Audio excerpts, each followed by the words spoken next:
నాని గారిది ఉందని చెప్పి కూడా మనం గర్వంగా చెప్పుకోవాలి. ఈరోజు మనం అందరం చూస్తా ఉన్నాం. మనం ఎన్నో పథకాలు నారా చంద్రబాబు నాయుడు ప్రవేశపెట్టారు. ఈ జగన్మోహన్ రెడ్డి ఎప్పుడు చెప్తా ఉంటాడు నా మైనారిటీస్ అని. వాస్తవంగా చెప్పాలంటే జగన్మోహన్ రెడ్డి మైనారిటీల ద్రోహి జగన్మోహన్ రెడ్డి అని చెప్పాల్సిన అవసరం ఉంది. జగన్మోహన్ రెడ్డి ఒక మోసం, జగన్మోహన్ రెడ్డి ఒక అబద్ధం. ఏదైతే పథకాలు నారా చంద్రబాబు నాయుడు గారు తెలుగుదేశం పార్టీ ప్రవేశపెట్టిందో దుల్హన్ పథకం కాపీ చేసి దొంగతనం చేసి ఆ పథకాన్ని నేను షాదీ ముబారక్ చేస్తానని చెప్పి ₹1,00,000 ఇస్తానని చెప్పి అబద్ధం మాటలు మాట్లాడి ఆ రోజు అధికారం దక్కించుకున్నాడు.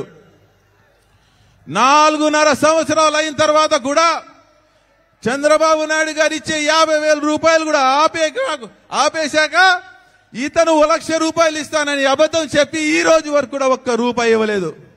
మైనారిటీస్ అందరు గుర్తుపెట్టుకోవాలి. అలాగే మనం అందరం చూస్తా ఉన్నాం, ఎంతో మందికి హామీ ఇచ్చాడు జగన్మోహన్ రెడ్డి, ఒక్క లోన్ కూడా ఇవ్వలేదు. ఈరోజు మైనారిటీస్ ఎంతో వెనుకబడి ఉన్నారు. మనం అందరూ కూడా చంద్రబాబు నాయుడు గారి దగ్గర తోఫా తీసుకోబోతున్నాం.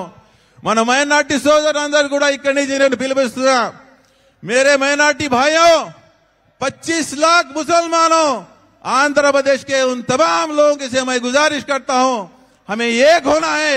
మేమందరం కూడా ఒకటవ్వాలి. చంద్రబాబు నాయుడు గారిని గెలిపించుకోవాలి.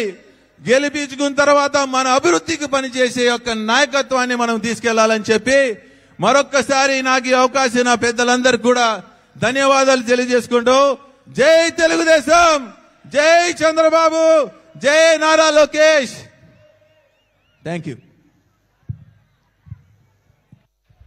థ్యాంక్ యూ బేగ్ గారు. ఇప్పుడు యువగలం ఒఫీషియల్ వీడియో ప్లే చేయండి.